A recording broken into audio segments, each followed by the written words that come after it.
Selamun aleyküm çok saygıdeğer Uygur TV izleyicileri.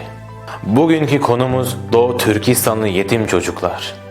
Sadece Türkiye'de birçok Doğu Türkistanlı çocukların yetim olduğunu biliyor muydunuz? Bir veya iki ebeveynin kaybı her durumda her çocuk için travmatiktir.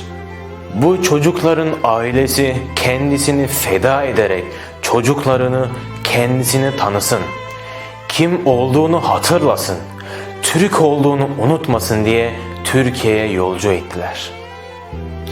İşte tam da bu sebepten Çinliler tarafından hapse atıldı veya işkence edilerek öldürüldü. Türkiye'deki çocuklarsa annesiz ve babasız büyümeye mahkum oldular. Siz hiç babanızdan ayrı kaldınız mı? Dönmeyeceğini bile bile hiç beklediniz mi? Bayram sabahları hiç boşlukta asıldı mı dudaklarınız?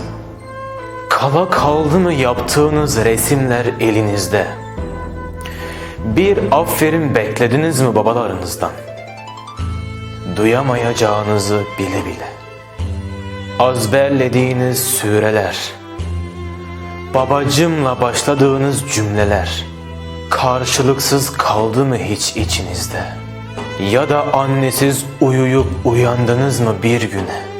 Ekmeğin arasına ne koyarsa koysun, anacığım yeter ki senin elinin tadı olsun diyebildiniz mi? Korkulu düşlerden uyandığınızda mecburen yine annesiz uykuya dalabildiniz mi? Peygamber Efendimiz kendi yetimini veya başkasına ait bir yetimi himaye eden kimseyle ben cennette şu elimin iki parmağı gibi yan yana bulunacağım dediğini unutmayalım. Açın kalıplarınızı. Her kalıpta bir yetim yaşasın. Bu sayede sizin kalbinizde yetim kalmasın. Unutmayın, yetim gülerse dünya güler. Herkese selamünaleyküm. Öncelikle benim ismim Ensar, soyadım Mahmutcan.